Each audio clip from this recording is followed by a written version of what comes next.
कैसे प्रकट हुआ कान्हा के लड्डू गोपाल का स्वरूप। बहुत समय पहले ब्रजभूमि में श्री कृष्ण के परम भक्त कुंभन दास जी रहते थे। कुंभन दास का एक पुत्र था रघुनंदन।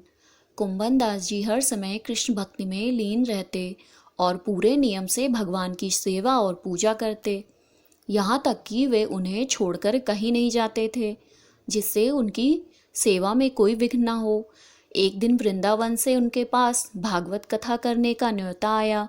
पहले तो कुंभन दास ने मना कर दिया, परंतु लोगों के जोर देने पर बहुत सोचने समझने के बाद वे जाने के लिए तैयार हो गए।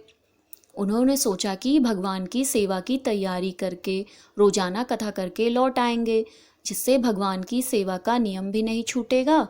उन्होंने अपने पुत्र को समझा दिया कि वे भोग तैयार कर चुके हैं, तुम बस ठाकुर जी को समय पर भोग लगा देना।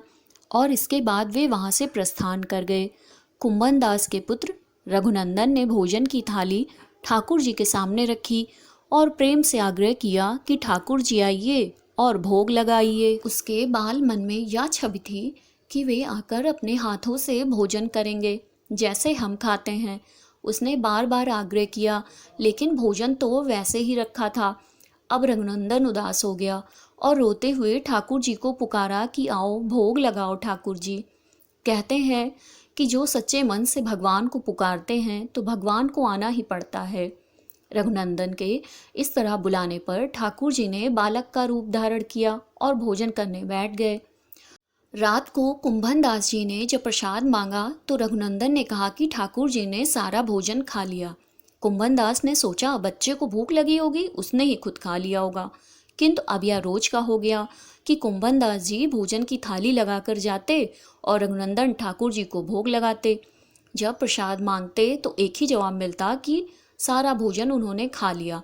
कुंभन दास जी को अब शक होने लगा कि उनका पुत्र झूठ बोलने लगा है। उन्होंने लड्डू बनाकर थाली में रख दिए और छुपकर देखने लगे कि रघुनंदन क्या करता है। रघुनंदन ने रोज की तरह ठाकुर जी को पुकारा। ठाकुर जी बालक के रूप में प्रकट होकर लड्डू खाने लगे, जिसे देखकर कुंभन दास जी दौड़ते हुए आए और प्रभु के चरणों में गिरकर विनती करने लगे। उस समय ठाकुर जी के एक हाथ में लड्डू और दूसरे हाथ का लड्डू मुख में जाने को ही था कि वे मूर्ति हो गए।